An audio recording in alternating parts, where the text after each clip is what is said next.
গতকালই কেন্দ্রীয় স্বরাষ্ট্রমন্ত্রী অমিত শাহের হাত ধরে বিজেপিতে যোগদান করেছিলেন তৃণমূল কংগ্রেসের জেলা মহিলা সভানেত্রী তথা প্রাক্তন বিধায়িকা মিনু বাউরি। যোগদানের পর আজ সন্ধ্যায় চেলিয়ামা বিজেপি কার্যালয়ে তাকে এক বর্ণাঢ্য অনুষ্ঠানের মাধ্যমে সংবর্ধনা জানানো হয়। আজ সন্ধ্যা 7:30 নাগাদ চেলিয়ামা বিজেপি কার্যালয়ে আয়োজিত এই সংবর্ধনা সভায় দলের জেলা ও স্থানীয় স্তরের একাধিক গুরুত্বপূর্ণ নেতা উপস্থিত ছিলেন। পাড়া বিধানসভার প্রভারী শ্যামবাবু, দীনবন্ধু চক্রবর্তী ও গৌতম গড়াই, মণ্ডল সভাপতি বিশ্বজিৎ মণ্ডল, সাধারণ সম্পাদক আদিত্য মাঝি ছাড়াও এলাকার বিজেপি কার্যকর্তা ও সমর্থক এই অনুষ্ঠানে স্বতঃস্ফূর্তভাবে অংশগ্রহণ করেন। অনুষ্ঠানে মিনু বাউরিকে উত্তরীয় পরিয়ে এবং পুষ্পস্তবক দিয়ে সম্মান জানান স্থানীয় নেতৃত্ব। তৃণমূলের জেলা মহিলা প্রেসিডেন্টের পদ ছেড়ে বিজেপিতে যোগ দেওয়ায় ওই এলাকায় রাজনৈতিক সমীকরণ অনেকটাই বদলে যাবে বলে মনে করছেন রাজনৈতিক বিশ্লেষকরা। বিজেপি নেতৃত্বের দাবি, মিনু বাউরির মতো অভিজ্ঞ নেত্রীর আগমনে এলাকার সংগঠন আরও মজবুত হবে। সংবর্ধনা পেয়ে আপ্লুত মিনু বাউরিও আগামী দিনে দলের হয়ে জান প্রাণ দিয়ে কাজ করার অঙ্গীকার ব্যক্ত করেন।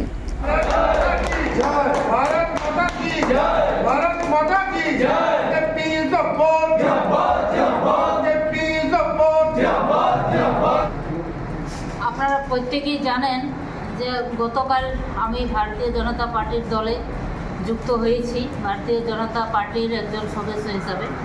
তো সেখানে আমার বাঘমুন্ডিতে যোগদান হলো। আজকে আমি চেলিয়ামার এই কার্যালয়ে উপস্থিত হয়েছি, যেহেতু চেলিয়ামা ব্লক, রঘুনাথপুর 2 নম্বর ব্লক আমার নিজস্ব এলাকা।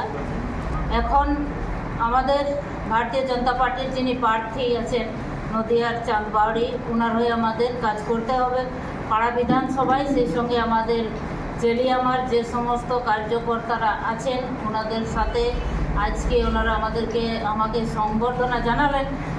অনেক ভালো লাগলো যে সত্যি ভারতের প্রধানমন্ত্রী যিনি বার্তা দিয়েছেন, ওনার যে আমরা বাণী শুনি যে সবকা সাথ সবকা বিকাশ, সেটা আমরা কিন্তু ভারতীয় জনতা পার্টিতে এসে আমি এই বিষয়টা সত্যিকারে অনুভব করে নিজেকে খুব খুশি মনে হচ্ছে যে আমি এত সুন্দর একটা দল, সেই দলের থেকে আমি বাইরে ছিলাম, এখন আমি নিশ্চয়ই ভারতীয় জনতা পার্টির সদস্য হয়ে খুব খুশি এবং আমাদের প্রার্থী ওনার হয়ে আমরা একসাথে একসঙ্গে কাজ করতে প্রস্তুত। भारत माता की भारत माता की চেলিয়ামা থেকে অমিয় ব্যানার্জির রিপোর্ট, রূপসী বাংলা মিডিয়া। আপনারা দেখছেন রূপসী বাংলা মিডিয়া। এখন একটা ছোট্ট বিরতি, ফিরে আসছি বিরতির পর। পুরুলিয়ায় পাত্রপাত্রী যোগাযোগের একমাত্র বিশ্বস্ত প্রতিষ্ঠান বিবাহ পরিচয়। আপনার মনের মতো জীবনসঙ্গী খুঁজতে পাশে রয়েছে বিবাহ পরিচয়। তাই আর দেরি না করে আজই যোগাযোগ করুন বিবাহ পরিচয়। Municipality commercial complex, 2nd floor, Chaibasa road, opposite PWD office, Purulia. Mobile নম্বর 9232440272। ফিরে এলাম বিরতির পর। আপনারা দেখছেন রূপসী বাংলা মিডিয়া।